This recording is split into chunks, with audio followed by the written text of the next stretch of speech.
മമ്മു ഇപ്പൊ ഡിപ്രഷൻ മോഡിലല്ലേ ഇതൊക്കെ നിക്ക് ഞാൻ ഇത് മമ്മു അറിയാണ്ട് എടി ഇത് ഞാൻ മമ്മു അറിയാണ്ട് എടുത്ത വീഡിയോ ഇതൊക്കെ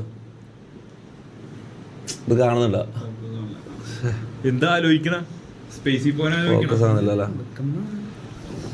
ഫോക്കസ് ആവുന്നുണ്ടോ ആ ഇതൊക്കെ എന്തോ ആലോചിക്കണം മമ്മു ഞാൻ നോക്കുന്നുണ്ട് ഫുൾ ഡിപ്രഷൻ അടിച്ച് ഇങ്ങനെ ഇരിക്കുന്നത്. എന്തിനുള്ള ഡിപ്രഷൻ?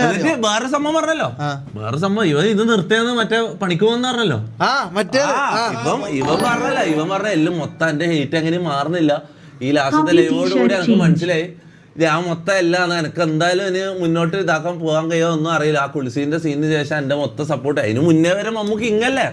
ഈ കുളിസീൻ പ്രശ്നം വരുന്നതിന് മുമ്പ് വരെ മമ്മു അല്ലേ കിങ്. ഷെമീറല്ല എന്ത് ഷെമീർ ഉണ്ടാ. ഷെമീർ ഇവിടെ ഒരു സൈഡ് ക്യാരക്ടറായിട്ട് ഞാൻ നിൽക്കുന്നുണ്ട്. ഷെമീർ അങ്ങനെ ഒരു സൈഡിൽ ഇരിക്കുന്നതല്ലാണ്ട് ഷെമീറിനൊന്നും ഒരു സപ്പോർട്ട് പോലും ഇല്ലല്ലോ. ഇപ്പൊ അല്ലേ ഫുള്ള് ഷെമീർ എല്ലാം വരാൻ തുടങ്ങിയ. ആ ടൈം മമ്മു അല്ലേ കിങ്. എന്നിട്ട് എന്തായി ആ സീന് വന്നോട് കൂടി മോനെ മമ്മു മൊത്തം തീർന്നു. എന്നിട്ട് എന്നോട് ശരിക്കും പറയാം ഞാൻ ആടെയും ഗൾഫുകാരനും പോയി പണിയെടുക്കട്ടെ, എനിക്കിത് നടക്കുന്നൊന്നുമില്ല, എൻ്റെ ഒരു ഹെയ്റ്റ് ഒന്നും പോകില്ല, എല്ലാവരും എല്ലാം ഇടേന്ന്. എൻ്റെ ഹെയ്റ്റ് ഇവനെ ഗിവപ്പ് ചെയ്ത് അത് ഇത്രയും കഷ്ടപ്പെട്ട് ഇത്രയും മുകളിൽ കയറ്റി വെച്ചിട്ട് ഇതിപ്പോ നെഗറ്റീവ് വരുമ്പോൾ നെഗറ്റീവ് കുറച്ചാളുണ്ടാവും പോകും. അതിന് വേണ്ടി ഇതാക്കും.